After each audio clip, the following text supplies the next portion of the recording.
اور مغرب میں، لیکن اس قانون سازی کا راستہ کس نے روکا؟ جمعیت علماء اسلام نے روکا،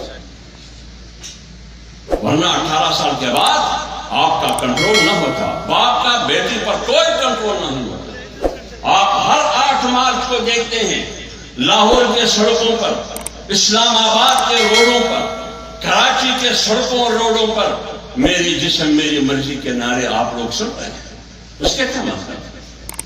اس کا مطلب یہ ہے کہ میری جسم میری مرضی یہ مشترکہ پراپرٹی ہے، یہ مشترکہ پراپرٹی ہے، یہ دکان ہے، دکان میں بھی جا سکتا ہوں، آپ بھی جا سکتے ہیں، ہر ایک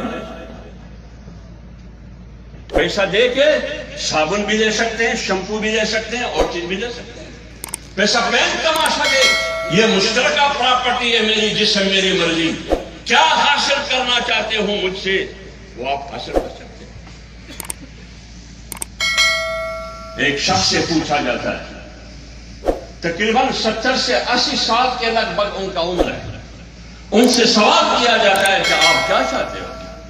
وہ کہتے ہیں کہ میں خواتین کی آزادی چاہتا ہوں، ان کے لیے حقوق چاہتا ہوں۔ تو پھر آپ بتائیں حقوق کیسے ملے گی؟ خواتین کو آزادی کیسے ملے گی؟ وہ بوڑھا کیا جواب دیتا ہے؟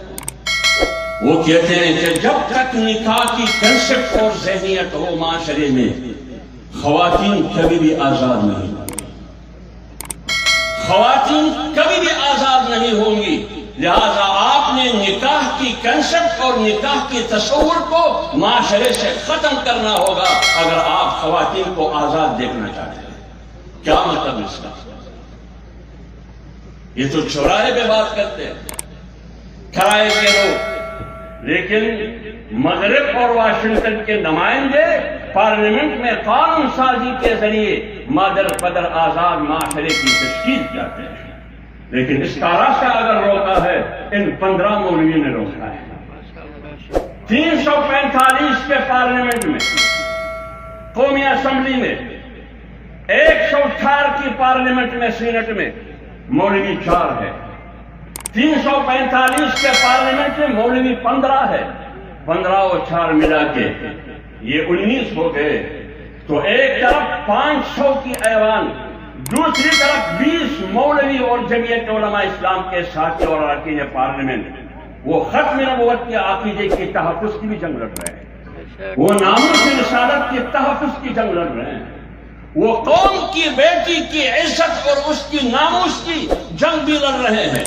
وہ دینی مدارس اور مسجد اور منبر کی آزادی اور تحفظ کی جنگ بھی لڑ رہے ہیں، آپ کی اخلاق اور کردار کے تحفظ کی جنگ لڑ رہے ہیں۔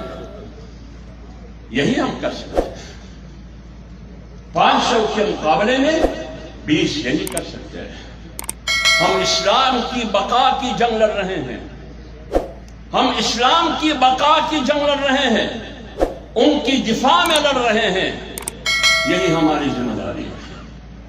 لیکن اگر آپ عام لوگ، نواب شاہ کے ہو، جہاں کے بھی ہو، اگر آپ سیاسی میدان میں علماء کو سپورٹ نہیں کریں گے، علماء کو سپورٹ نہیں کریں گے، جن لوگوں کو آپ ووٹ دیتے ہیں وہ مغرب کی خوشنودی کے لیے، امریکہ کی خوشنودی کے لیے، لندن، برلن اور واشنگٹن کی خوشنودی کے لیے، وہ ایمان بیچنے کے لیے بھی تیار ہے، دین اور اسلام بیچنے کے لیے بھی تیار ہے، اور پاکستان بیچنے کے لیے بھی تیار ہے۔